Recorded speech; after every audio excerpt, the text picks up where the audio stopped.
श्री कृष्ण जन्म कथा। द्वापर युग में जब पृथ्वी पर पाप और अत्याचार अत्यधिक बढ़ गए, तब पृथ्वी गौ माता का रूप धारण कर सभी देवताओं के साथ विष्णु के पास पहुंची। विष्णु जी ने सबसे आने का कारण पूछा। तब पृथ्वी, जो गौ माता का रूप धारण किए हुए थी, बोली, हे देव, संपूर्ण भूमंडल घोर पाप और अत्याचारों से भर गया है और पृथ्वी इस भार से दबने लगी है। कृपया कर इस संकट का निवारण करें।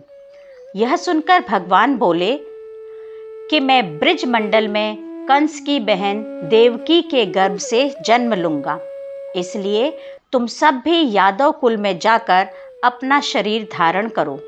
यह कहकर भगवान अंतर्ध्यान हो गए और देवता व पृथ्वी ब्रज भूमि में आकर यादव कुल में नंद, यशोदा, गोप गोपियों के रूप में पैदा हुए। कुछ दिन व्यतीत हुए। वसुदेव अपनी पत्नी देवकी तथा साले कंस के साथ गोकुल जा रहे थे। कंस, जो कि अत्यंत उग्र, पापी व अत्याचारी था, उसके क्रोध से सारा गोकुल डरता था। अचानक भविष्यवाणी हुई, हे कंस, तू जिसे अपनी बहन समझकर अपने साथ लिए जा रहा है, उसी का 8वां पुत्र तेरी मृत्यु का कारण बनेगा। यह सुनकर कंस ने तलवार निकाल ली और देवकी, जो उसकी बहन थी, को मारने चला। किंतु वसुदेव, जो कि देवकी के पति थे, ने कंस से कहा, कंस, ऐसा मत करो, देवकी को मत मारो।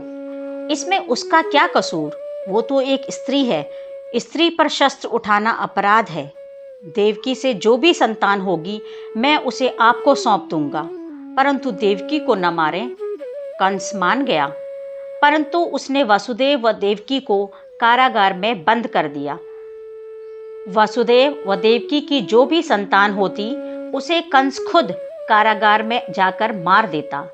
इस तरह उसने 7 संतानों को मार दिया।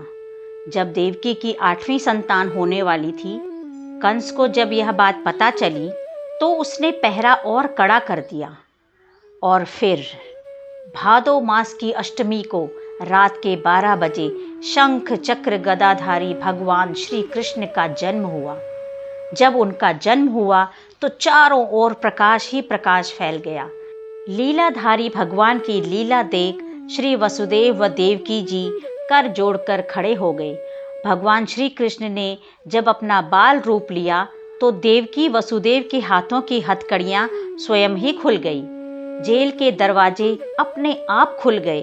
पहरेदार जहां के तहां गहरी नींद में सो गए। उसी समय एक और भविष्यवाणी हुई कि ब्रज भूमि में नंद यशोदा के घर कन्या का जन्म हुआ है। आप इस बालक को लेकर वहां जाएं व कन्या को ले आएं। वसुदेव जी ने टोकरी में बालक को रखा व नंद जी के घर चल दिए। भयंकर बरसात की रात, यमुना भी उफान पर थी। जब वसुदेव जी बालक को टोकरी में लिए सर पर रखकर यमुना पार करने लगे, तो यमुना जी श्री कृष्ण के दर्शन के लिए लालायित हो उठी। श्री कृष्ण ने टोकरी से अपना पैर बाहर निकाला। पैर छूते ही यमुना का पानी घटने लगा। वासुदेव यमुना पार कर नंद जी के घर पहुँचे। वहाँ भी सभी सो रहे थे। यशोदा माँ के बगल में छोटी कन्या को सोता देख उन्होंने कृष्ण को वहाँ रखा व कन्या को टोकरी में रख वापस आ गए। उनके कारागार में आते ही कन्या रोने लगी।